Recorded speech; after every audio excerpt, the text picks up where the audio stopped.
Welcome to our tutorial on music notation. This chapter will cover basic music notation principles. If you're familiar with these, please feel free to skip this chapter.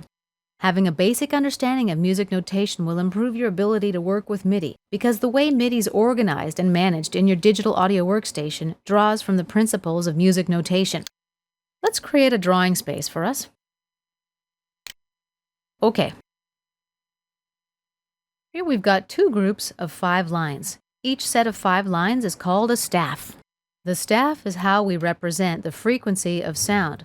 The higher up on the staff, the higher the pitch of the note, and the lower down, the lower your note. On a staff, music is divided up into bars, indicated by these lines. Each bar is further subdivided into beats.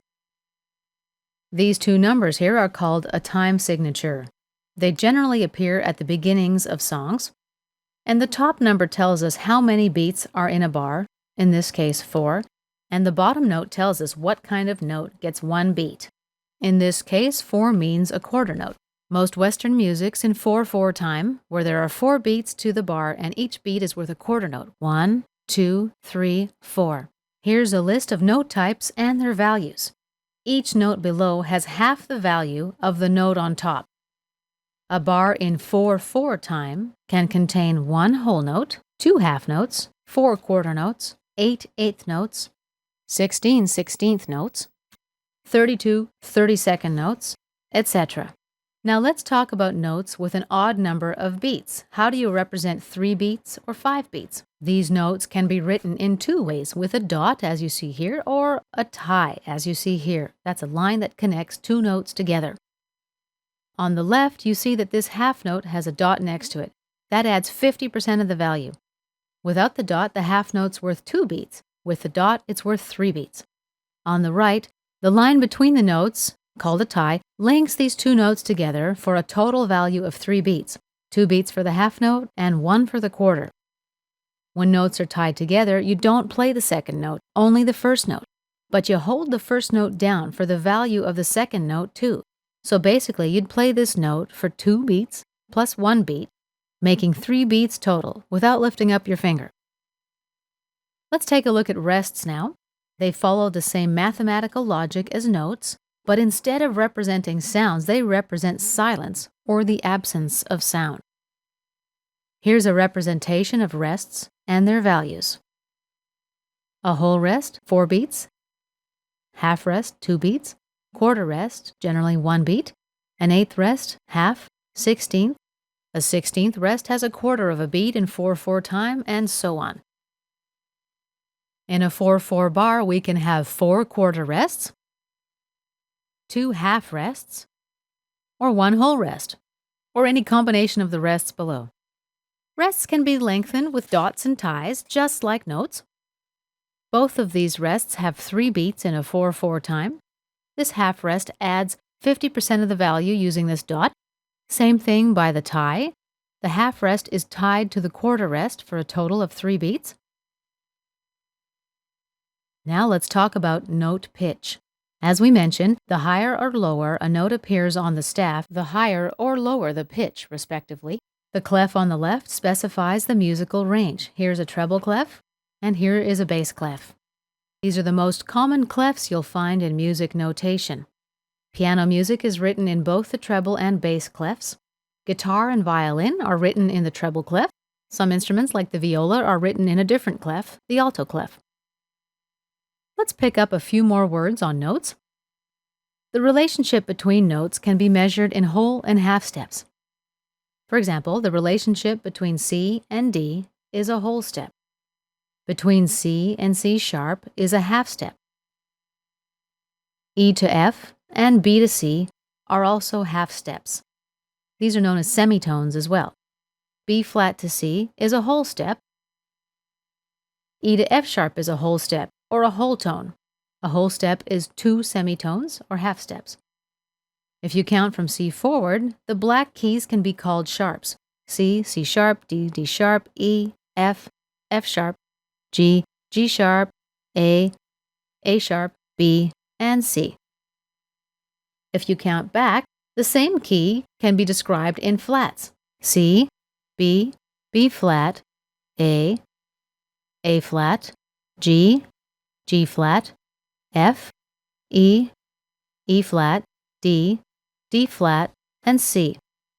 This is a sharp symbol, and this is a flat symbol.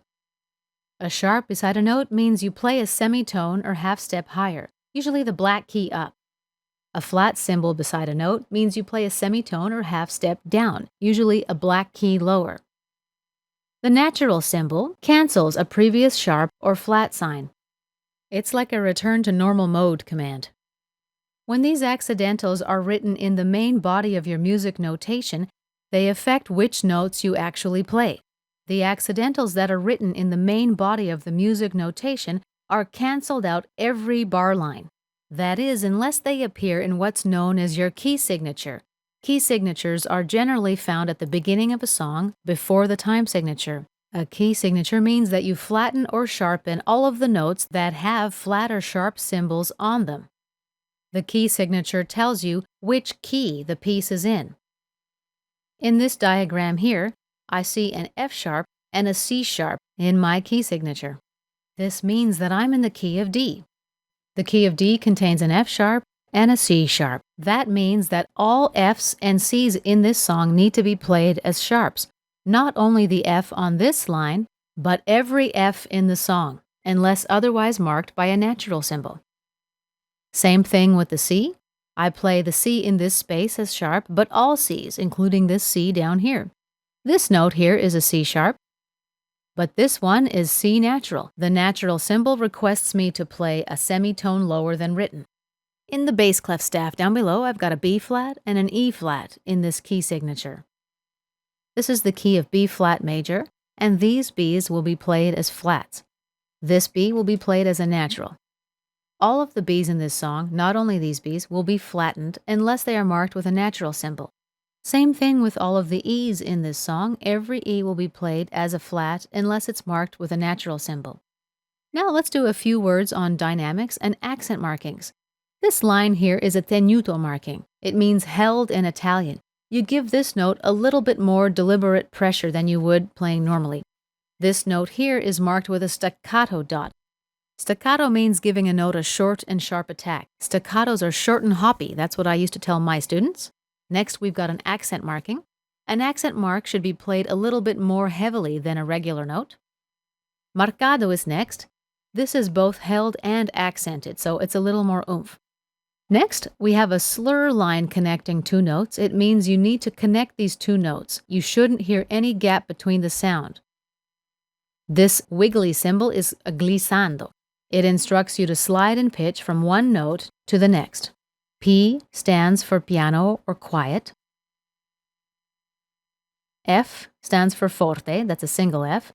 Two Fs, as we see here, is a fortissimo, very loud.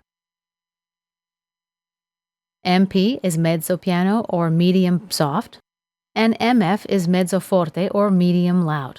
This symbol here is a crescendo, meaning I grow in volume from the beginning to the end of the crescendo. From this indication here, I start soft and I get very loud across the stretch of this bar. This symbol here is a decrescendo. It means that I start out fortissimo or very loud, and I shrink in volume from FF down to a P, a piano or quiet. If you aren't familiar with notes, but you do want to work with MIDI interfaces anyways, I suggest you draw a keyboard and tape it to your desk. You can draw the names of the notes on the keyboard. This will help you work in the Pro Tools MIDI track notes view. And this concludes our tutorial on music notation.